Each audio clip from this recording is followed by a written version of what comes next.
안녕하세요. 안경돈이다. 한량입니다. 자, 2026년 내년이죠. 2월부터 시행되는 제도이고요. 이재명 정부의 공약 사업이었죠. 기초 생계비 또는 최저한의 생계비는 보호하자라는 개념에서 기초 수급자라든지 정부로부터 급여를 받는 사람들뿐만 아니라 전 국민을 대상으로 압류 방지 계좌를 1인당 한 개씩 만들자는 제도였습니다. 자, 금액이 근데 보호하는 금액이 180만 원에서 250만 원으로 상향됐네요. 내용은 간단하게 내년 2월에 도입되고 1인당 전 금융권을 통틀어서 한 개의 계좌는 그렇게 설정할 수 있고요. 그다음에 한도가 월 250만 원이고 전 국민 대상이다 라는 내용입니다. 자, 보도자료 원문을 살펴보면 법무부에 관할 소속 기관이네요. 그다음에 2025년 10월 28일자 보도자료이고요. 생계비 계좌로 월 250만 원에 보호할 수 있다. 압류 걱정 없이 보호된다 라는 내용입니다. 민사집행법 시행령 이걸 개정해서 이렇게 만든다고 합니다. 그래서 내년 2월에 도입되는 거고요. 압류 계좌 이것뿐만 아니라 그동안에는 사망보험 같은 것도 1,000만 원 정도만 보호했었는데 1,500만 원까지로 보호해준다. 그래서 사망보험금을 받아야 되는데 또 혹시나 그 채무자인 경우에 대신 빚을 독촉하는 경우에 이럴 때는 1,500만 원까지는 본인이 받을 수 있다라는 제도입니다. 자, 전 국민이 해당이 되고요. 압류 걱정 없이 사용할 수 있는 계좌로 1인당 한 개의 생활비가 생계비 계좌를 만들 수 있다. 그 다음에 예치 한도, 그러니까 잔액이 250만 원이거나 또는 한 달에 누적으로 입금 한도를 250만 원으로 규정을 한다. 예를 들면 잔액이 300만 원 있다 버리면 입금 한도까지 250만 원을 채우고 나면 그게 넘어갔을 때는 또 압류가 될 수 있죠. 그래서 혹시나 딱 250만 원 언저리에서 유지하는 게 중요할 것 같습니다. 계좌를 개설할 수 있는 금융기관은 국내 모든 은행, 그 다음에 저축은행도 되고요. 제2금융권인 저축은행도 되고 상호금융이라고 하는 신협, 농협, 수협 이런 것들도 되고 우체국으로도 되고 우리가 알고 있는 거의 모든 기관을 개설할 수 있습니다. 자, 기존에는 185만 원이 한도였는데 250만 원 물가 올랐기 때문에 250만 원으로 늘어났고 아까 사망보험금도 1,500만 원까지로 받을 수 있는 걸로 늘어났습니다. 자, 그동안의 문제가 뭐였냐? 기존에도 한 달에 185만 원까지 입금한 거에 대해서는 압류가 금지되긴 했어요. 그런데 이게 왜 실효성이 없었냐면 금융기관이 각각 우리은행 입장에서는 국민은행의 잔액이 얼마야? 또 국민은행 입장에서는 신한은행의 잔액이 얼마야? 서로 잔액을 예금 현황을 알 수가 없기 때문에 그냥 모든 금융권에 대해서 압류를 진행한 다음에 나중에 법정 다툼을 진행하고 나면 그러면 185만 원까지는 돌려드리자 이렇게 진행이 됐기 때문에 사실상 돈을 꺼냈을 수 없는 구조였습니다. 근데 이거를 개선하겠다는 거죠. 이제 전 국민이 모든 금융기관을 통틀어서 한 개의 생계비 계좌를 개설할 수 있도록 하면 그 계좌는 먼저 법정 다툼, 법원에 가서 이건 내 돈입니다 라고 싸우지 않도록 그냥 자동으로 250만 원이 보호된다는 거였습니다.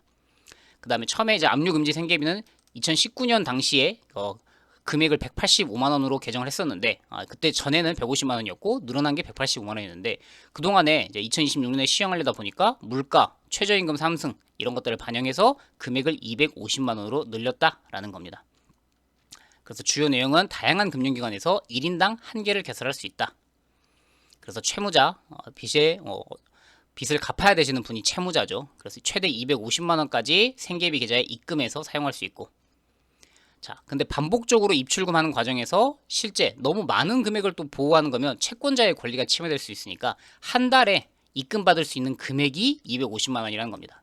한 달에 내가 5만 원, 10만 원, 20만 원 이렇게 해서 최대로 입금받을 수 있는 금액이 250만 원이다. 그 다음에 그래서 예를 들면 이렇게 되는 거죠. 개정 전에는 채무자라는 분, 이 홍길동이라는 분이 A은행, B은행에 출금 제한이 걸려요. 그래서 먼저 전액을 인출하지 못해요. A은행에는 잔고가 200만 원, B은행에는 100만 원. 근데 원래는 185만 원까지는 보호받아야 되니까 여기 B은행에 있는 돈은 못 찾더라도 A은행에 있는 돈 일부라도 내가 쓸 수 있어야 되는 거 아니냐? 그렇게 했어야 되는데 근데 그냥 A은행에서도 잔액이 얼마인지 서로 잔액이 얼마인지 모르기 때문에 그냥 모든 금융권이 전부 다 인출을 거절하는 겁니다. 전부 다 일단 압류해 놓고 그 다음에 이제 법원에다가 변경 신청 이 중에 185만 원은 돌려줘야 되는 걸로 알고 있습니다. 이걸 별도로 신청을 해야만 그때 나머지를 돌려주는 제도였는데 이제 그런 거 상관없이 그냥 여기가 생계비 계좌가 200만 원이니까 무조건 압류 걱정이 되고요. 압류 보호가 되고 그래서 여기 200만 원 그대로 지킬 수 있고 근데 B은행에 있는 100만 원 이건 이제 기존에 있던 과정과 동일하게 50만 원까지 이제 법원을 통해서 인출받을 수 있습니다. 그러니까 잔액을 한 250만 원 선으로 유지하는 게 좋겠다라는 거죠. 자, 뭐 내용은 크게 뭐 그렇게 다른 건 없고요. 사망보험금도 1,000만 원에서 1,500만 원. 이 사망보험금이 무엇이냐면 뭐 가족의 생계, 보장성 보험, 본인이 들어놓은 게 있어요. 그런데 이걸 받아야 되는데 채무자인 거죠. 그래서 이것도 압류를 해버리면 내가 최저 생계를 위해서 보험을 가입했었는데 이것도 못 돌려받는 거냐. 근데 그 금액을 조금 올려서 1,500만 원으로 높였다라는 겁니다. 그 다음에 이제 국세랑 지방세 체납대 시 압류가 금지되는 예금도 불균형 해소했다라는 거고요. 뭐 내용은 아까 설명해드린 내용이 전부 같습니다. 그래서 지금 가장 중요한 변화 중에 하나는 금액이 좀 늘어났다라는 거고요. 아까 처음에 말씀드렸던 것처럼 뭐 기초수급자라든지 아니면은 뭐 정부에서 최저한의 이분의 신용 회복을 위해서 이 계좌만은 보호하자라는 압류 방지 계좌를 설정할 수 있던 사람이 사실 제한돼 있었습니다. 정부로부터 급여를 받는 사람. 근데 그게 아니라 이젠 전 국민으로 시행된다라는 게 중요하죠. 왜냐면 그 경계에 있는 분들이 있죠. 본인이 혼자 근로해서 일을 해서 생계를 유지하고 싶긴 한데 근데 정부에서 아직 어떤 복지 혜택을 받진 않는 분. 그래서 이분의 소득은 지켜주는 게 최소한 필요하니까 그 금액을 최소 250만 원 정도는 지켜주자라는 제도로 시행된다고 합니다. 2016년 2월이니까 내년에 이제 시행될 때 은행에서 어떤 은행을 통해서 어떤 계좌를 만드는 게 유리하게 될지 아마 이런 것들도 은행들끼리도 약간은 상품 경쟁이라든지 인센티브를 제공할 것 같습니다. 뭐 추가 내용이 나오면 다루도록 하고요. 또 다른 유용한 정보 있을 때 찾아오도록 하겠습니다. 안녕히 계십시오.